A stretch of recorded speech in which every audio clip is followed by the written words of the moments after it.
Quran itu unik. Quran itu unik. Orang-orang yang mampu berinteraksi dengan Quran secara baik, entah itu sekedar membacanya, memahaminya, atau menghafalkannya, maka yang pertama Allah deklarasikan dalam Al-Quran adalah ia mampu merubah kehidupan orang itu.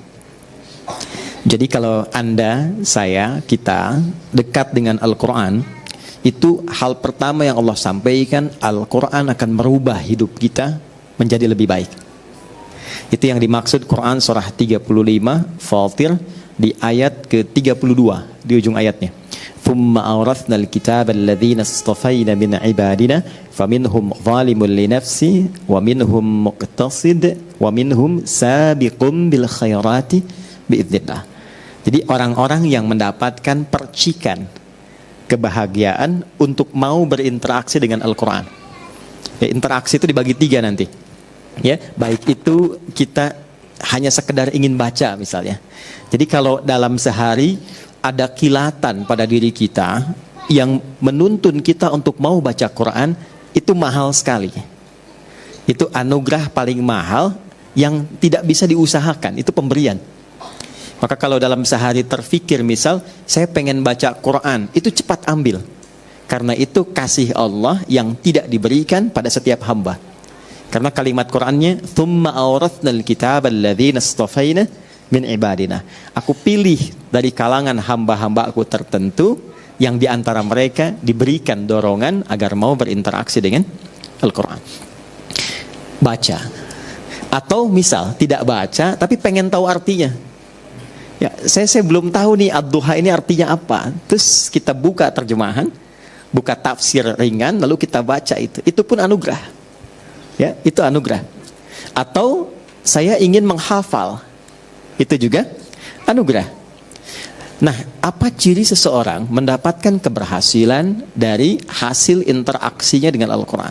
Saya pengen baca Quran hari ini, lantas saya bawa mushaf, saya baca. Setelah selesai baca itu, apa ciri dia berhasil melewati bacaannya? Apa ciri dia berhasil melewati kajiannya? Apa ciri dia berhasil melewati hafalannya? Yang pertama kata Allah, perhatikan baik-baik kalimatnya, wa minhum sabiqum bil khairati biidznillah. Dia akan mendapat percikan kebaikan dari Al-Quran yang merubah dirinya. Nah, ini ada tahapan. 1, Allah berikan ketenangan dulu. Jadi kalau teman-teman membaca Quran dan itu melahirkan ketenangan, kelapangan dalam hati, itu ciri anugerah pertama yang Allah berikan pada kita. Jadi kalau baca Quran pertama kali itu, jangan harap bertambah harta. Kalau bertambah harta, kerja. Ya? Oke. Baik. Kalau Anda ingin berharap kedudukan, berusaha. Tapi kalau Anda ingin mendapatkan ketenangan, silahkan salah satunya ambil wudhu, buka mushaf. Menariknya begini kadang-kadang. Kadang saat kita punya masalah, lalu kita buka mushaf. Menariknya kadang-kadang saat dibuka acak itu, kok ayatnya sesuai dengan apa yang sedang kita rasakan. Nah, itu bisa begitu. Nah, itu hanya Al-Quran. Anda boleh buka bacaan apa saja. Tidak ada sifat yang sama dengan Al-Quran. Karena itu baru dibuka, belum dibaca, baru lihat, itu sudah merasakan getaran tertentu di jiwa. Nah, itu yang dimiliki Al-Quran. Itu yang dimaksud Quran surah ke-8 Al-Anfal di ayat yang kedua. Wa idza tuliyat 'alaihim ayatuhu zadathum imana wa 'ala rabbihim yatawakkalun. Jadi kalau kita ditampakkan Al-Quran, baru lihat, dibacakan atau kita baca, ada getaran tersendiri dalam hati yang membuat kita merasa lebih nyaman dan dekat dengan Allah. 2, saya agak cepat ya. Karena ini ada santri di sini, saya penting ingatkan dan termasuk kita. Ya. Quran semakin diinteraksikan, setelah mendapatkan ketenangan, Quran merubah kita menjadi lebih baik. Jadi maaf ya, adik-adikku yang di musyawarah ini yang belajar Quran, bukan berapa banyak yang Anda hafalkan. Kalau cuma mau hafal Quran gampang. Saya di Tripoli, itu kalau sedang dialog lintas agama, itu beberapa partner dialog itu non muslim hafal Quran. Ada yang hafal. Jadi kalau sekedar hafal gampang. Saya punya burung beo, ya. Sekarang sudah mati, tapi saya yakin matinya husnul khotimah ya.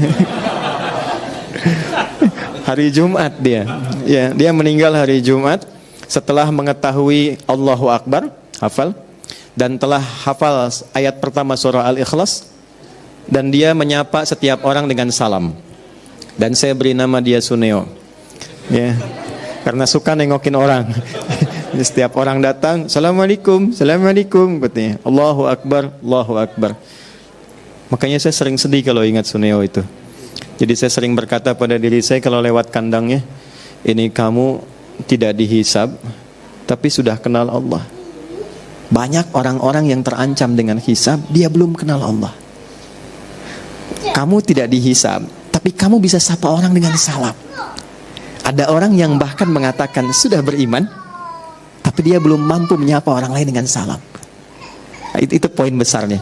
Jadi kalau sekedar hafal, hewan pun bisa hafal. Tapi hafalan hewan itu tetap tidak merubah dia menjadi lebih baik. Ya, buktinya Suneo kalau pipis sembarangan tuh. Baik. Nah, maka teman-teman santri ya, ingat baik-baik. Semakin banyak yang dihafal, semakin merubah diri Anda lebih baik. Ya. Nah, tuh diingatkan tuh. Oh, ini penting tuh. Ya. Satu, dari ujung kepala sampai ujung kaki, lisannya mesti lebih lembut. Quran itu punya ciri khas. Kalau semakin dekat dengan Quran, semakin lembut pribadi kita. Ya. Dan itu auranya beda. Teman-teman kalau lihat Habib Umar lain kan ya? Ya. Habib Umar itu rahasia besarnya nggak pernah lepas dengan Quran. Jadi kalau safar dari Yaman ke sini, ya, itu di pesawat itu baru tidur. Kalau sudah lepas itu dengan Quran, tidur itu masih nempel Qurannya itu. Jadi nggak ada waktu satu pun kecuali dekat dengan Quran. Tempatnya sekarang bukan di tempat biasa, bukan di hotel, tapi di rumah Quran. Maka sejak teman-teman masuk dari gerbang ke sini dan duduk sampai dengan kembali, saya berharap dengan kita mengaji di tempat ini, setidaknya merubah kita lebih baik setelah pulang dari sini. Ya, nah, tak cukup dengan amin ya, nanti kita praktekkan tuh. Jadi begitu keluar, lisannya mesti lebih baik. Saya tidak pernah mengajarkan Anda untuk mencela orang. Ya, betapapun teman kita, kawan kita belum beriman. Ya, itu poinnya.